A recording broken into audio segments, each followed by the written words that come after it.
राजधानी रायपुर के कोटा क्षेत्र में एक बार फिर एक बड़ी मारपीट की वारदात सामने आई है, जिसमें महेश धृतलहरे नाम के एक युवक को राजू यादव नाम के युवक ने रॉड से मारपीट किया है और उसके सर पर गहरी चोट लगी है। फिलहाल वो अस्पताल में भर्ती है।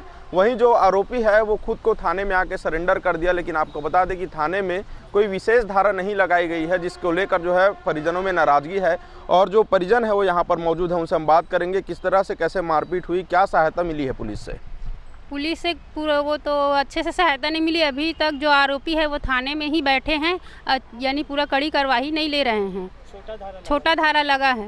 कितना चोट लगा है? उसको तो सिर में बहुत चोट लगा है, जैसे सिर का हेड इंजरी है, उसमें कोई कुछ भी हो सकता है पेशेंट। इतना यानी यहाँ पर टाका लगा है, 4 टाका सिर में, यहाँ पर बहुत सारे टाके लगे हैं और यहाँ पर 3 जगह टाके लगे हैं। लगभग 20 टाके होंगे, 20-25 टाके इतना लगे हैं। और पूरा ब्लड में पूरा शर्ट पूरा भींगे हुए थे, हाथ पैर सभी में थे। मारपीट किस लिए हुआ, कुछ जानकारी है? वो तो पुराने रंजिश में हुआ है। वो तो सैलून दुकान आए थे महेश धृतलहरे, सुबह करीब 8 साढ़े 8 बजे करीब है, तो उसको ना पीछे से वार किया है। कितने लोग थे, और भी साथी थे क्या उसके?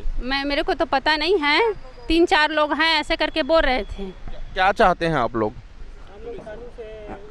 इंसाफ चाहतन से, कानून से नहीं इंसाफ मांगत हन, बड़े बड़े धारा करवाई। हाँ, ये परिजनों का कहना है कि जो धारा लगा है वो बहुत ही कमज़ोर है और सामान्य मारपीट की धारा लगा दी गई है, जिसके वजह से पूरी तरह से न्याय नहीं मिल पा रहा है। और जिस तरह के जो ऐसे आपराधिक गतिविधि को अंजाम देने वाले लोग हैं, उनको कहीं ना कहीं किसी छुटभैया नेताओं और इनके सह पर जो है वो लगातार इस तरह के वारदात को अंजाम देते हैं। आज इतनी बड़ी घटना हो गई, 20 से 25 टाके लगे हैं। जो पीड़ित है वो अस्पताल में भर्ती है, उसके बाद भी कोई बड़ी कार्रवाई सरस्वती नगर थाने में नहीं की गई और उसी को लेकर जो है परिजन यहाँ पर मौजूद हुए हैं। कैमरामैन नवेश के साथ अविनाश चंद्रवंशी, न्यूज़ प्लस 21, आपके हक की बात।